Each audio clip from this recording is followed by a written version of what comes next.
வணக்கம். சற்று முன் வெளியான முக்கிய செய்தி.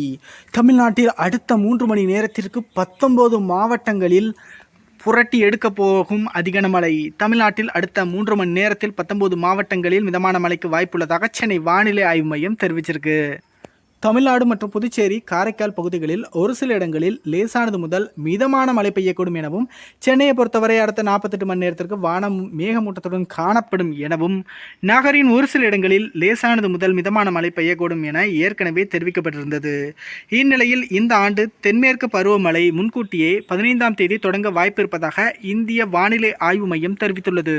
அசானி புயல் வலுவிழந்து காற்றழுத்த தாழ்வு மண்டலமாக நிலை கொண்டுள்ள நிலையில் தென்மேற்கு பருவமழை முன்கூட்டியே தொடங்க இருப்பதால் அதன் தாக்கத்தின் காரணமாக தமிழ்நாட்டில் அடுத்த 3 மணி நேரத்தில் சென்னை, திருவள்ளூர், காஞ்சிபுரம், செங்கல்பட்டு, விழுப்புரம், கடலூர், திருவண்ணாமலை, வேலூர், திருப்பத்தூர், தருமபுரி, கிருஷ்ணகிரி, சேலம், ஈரோடு, நீலகிரி, கோயம்புத்தூர் மற்றும் திருப்பூர் ஆகிய மாவட்டங்களில் மிதமான மழைக்கு வாய்ப்பு இருப்பதாக சில மணி நேரங்களுக்கு முன்னர் சென்னை வானிலை ஆய்வு மையம் தெரிவித்துள்ளது. சென்னை, திருவள்ளூர், காஞ்சிபுரம், செங்கல்பட்டு, விழுப்புரம், கடலூர், திருவண்ணாமலை, வேலூர், திருப்பத்தூர், தருமபுரி, கிருஷ்ணகிரி, சேலம், ஈரோடு, நீலகிரி, கோயம்புத்தூர், திருப்பூர், நாமக்கல், திண்டுக்கல் மற்றும் திருச்சி ஆகிய 19 மாவட்டங்களில் இன்னும் சற்று நேரத்தில் கனமழை பெய்ய போகுது.